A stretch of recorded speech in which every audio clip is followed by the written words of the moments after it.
جو سفر سے تشریف لائے ابھی اور صرف ہم سب کو دینی خطاب اور دینی باتیں بتانے کے لیے تشریف لائے ہیں.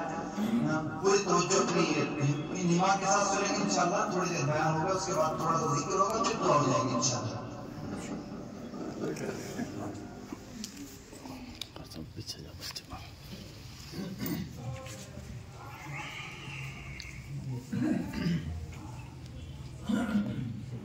للہ رب العالمین والصلاة والسلام علی سید الانبیاء والمرسلین محمد وآلہ وصحبہ اجمعین.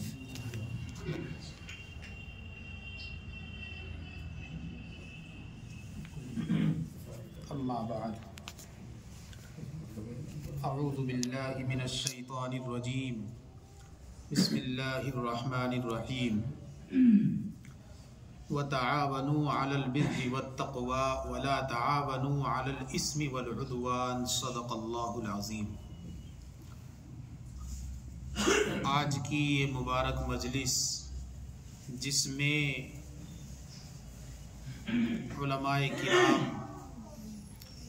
اور ہم سبھی ساتھی اللہ کے ذکر کی نسبت سے یہاں جمع ہوئے ہیں، مبارک مجلس ہے اور آنے والے بھی، جمع ہونے والے بھی بڑے مبارک اور قابل احترام ہیں. اللہ تبارک و تعالی جن بندوں سے محبت کرتے ہیں اور جن کو اپنا قریب کرتے ہیں یا کرنا چاہتے ہیں، ایسی مبارک مجالس کی دولت سے ان کو نوازتے ہیں. اللہ تعالیٰ ایسی مجالس کی برکت سے انسان کا دل، اس کا قلب ذکر کی برکت سے صاف کرتا ہے، گناہوں کو نکالتا ہے، توبہ کرنے کی توفیق دیتا ہے. یاد رکھیے، آج سے 1400 سال پہلے حضرت نبی کریم علیہ السلام، جن کو اللہ تعالیٰ نے قرآن کریم میں علی الاعلان معاف فرما دیا اور ان کے ما بعد ما قبل چھوٹے بڑے سب گناہوں کا اعلان کر دیا گیا کہ ان کی خطا، ان کے گناہ سب معاف ہیں. اور اس کے باوجود حدیث پاک میں آتا ہے کہ نبی کریم علیہ السلام فرماتے ہیں کہ میں روزانہ کم و بیش 70 مرتبہ، 90 مرتبہ، 100 مرتبہ استغفار کرتا ہوں.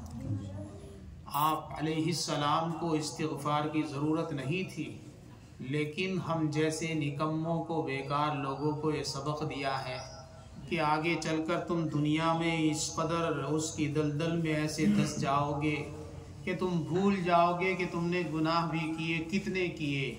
تو ایسے وقت میں کم از کم سوتے وقت استغفار کی کثرت رکھنا.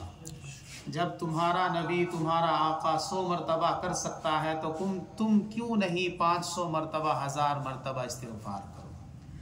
اور آج ہمیں ضرورت بھی ہے کہ ہم اس دنیا میں ایسا دل لگا بیٹھے جس کو قرآن کریم میں اللہ تعالیٰ نے فرمایا انما الحیات الدنیا لعب ولہو، کھیل تماشا ہے. اور ہمیں تو اللہ نے مسافر بنایا ہے. مسافر کا کام یہ ہوتا ہے کہ ضرورت کا سامان ساتھ لے کر چلتا ہے. جب اس کا سفر پورا ہو جاتا ہے، اس کی ٹرین، گاڑی، ہوائی جہاز رک جاتا ہے، اس کو اتار دیا جاتا ہے اور اس کا سفر پورا ہو جاتا ہے. ہم بھی اپنی زندگی کا سفر پورا کر رہے ہیں. آج ہم دیکھ رہے ہیں کہ دنیا میں اور دنیا کے لوگوں سے مل کر ہم نے بھی سمجھ لیا ہے کہ یہ زندگی ہی ہماری اصل زندگی ہے، یہی ہمیں رہنا ہے.